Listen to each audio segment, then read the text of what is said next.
Gideploy na ang libuan ka personay sa Safety and Security Cluster sa Davao City aron mo bantay sa seguridad sa kasaulugan sa 87th araw ng Davao nga magsugod na ugma Marso 1.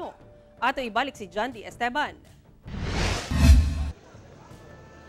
Kapin 7,000 ka safety and security personnel ang gideploy alang sa 87th araw ng Davao karong bulana.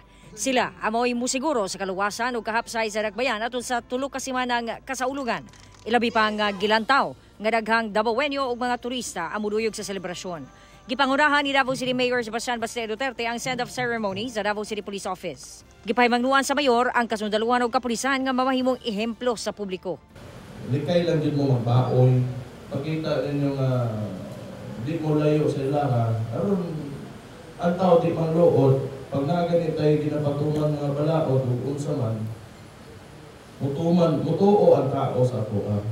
Samtang giplastar na ang entablado dinhi sa San Pedro Square kung asa pagahimuon ang opening sa 87th araw ng Davao ugma Marso 1. Gilauman ang makalingaw nga pag-abli sa kasaulugan. Tungod niini sirado ang dalang San Pedro sa mga motorista hasta sa CM Recto paingon sa Inigo Street.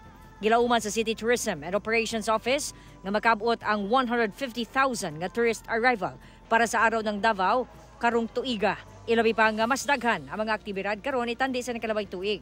Kinibisan pa man sa mga hagit nga gisulti ni Councilor Al Ryan Alejandre ang chair sa Committee on Tourism sama sa kamahal sa plete sa eroplano padulong sa Davao City.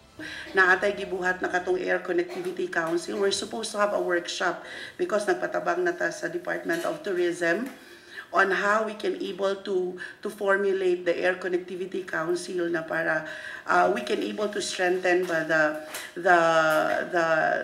the marketing initiatives to attract more